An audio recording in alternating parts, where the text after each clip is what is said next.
Hello friends, welcome to my channel. Let's have a look at problem 2586. Count the number of vowel strings in range. This is a newly appeared problem which is marked as easy by leetcode. In this video, we're going to practice the use of set abstracted type. First, I'll read through the problem statement to digest the requirement, and then we do the coding. So this problem is rather straightforward, so we are going to directly do the coding. First, the statement.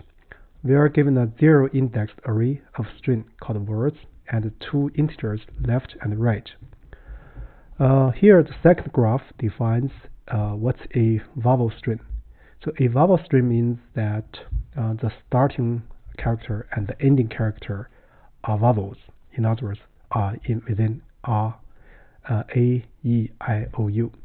So here, what we are required to return is the number of vowel strings within the index range, left and right. Both ends are inclusive. So here are two examples. Let's look at example 2. So the left and right is 1 and 4. So we are going to look at index 1, 2, 3, 4. So this guy is a vowel string because here is A, here is O. And this one is not. This is, and this is. So we're going to return 3. So let's also look at the constraint quickly. So the length of this list is not empty and bounded above by 1000. So this is actually not a very large number. Secondly, so each string in the list is not empty because of this constraint here. And the length is bounded above by 10. This is actually a small number. So here, words I consist of only lowercase English letters. So this is also important because when we do the check, we just need to consider the lowercase letters rather than the corresponding uppercases. So the left and right is also in range. Therefore, we do not need to use some min or max operations to constrain the index. We are going to check within the less than this length of the word. So with that said, we are ready to do the coding. So here, let's see, we just practice this use of set abstracted type, right? So here, first I'm going to make a reference set. So this is the A, O, E, I, U. So we're going to use this one to check if a word or string is a vowel word. So for this, or to make this solution more modularized, I'm going to write a function called check. So we're going to check if a string or word is a vowel string or word. So here we can assume, or we assume that S is not null. So the reason is here. So because the second item in the constraint, so we don't need to consider the empty case. So with that said, so what we're going to do is to return S not in ref. This means the starting with a vowel. And then also we need to do a add. So S -1 in ref.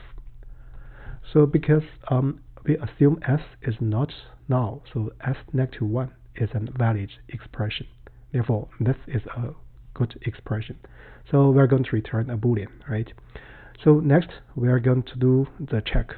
We will just check within the left and right. Notice that we need to include both left and right. Therefore, for this purpose, I'm going to initialize a variable called count. So we're going to return its final state. So let's use a for loop for I in range. So left, because we are going to include right. So here I'm going to write right +1.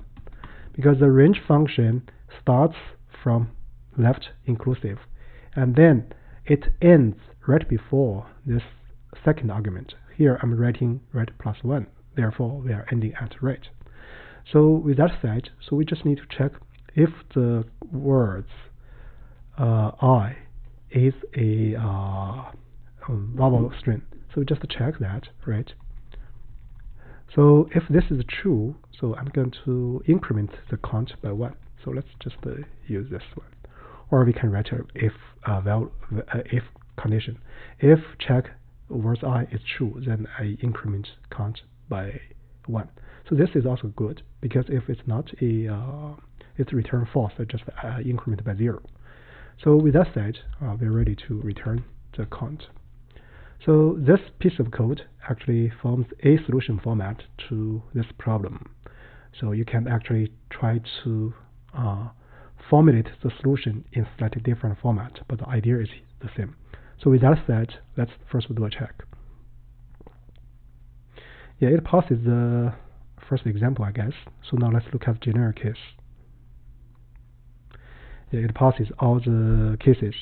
So let me give a quick summary. So here, actually, we use this easy problem to practice the use, or we do the problem with the help of the set abstract data type.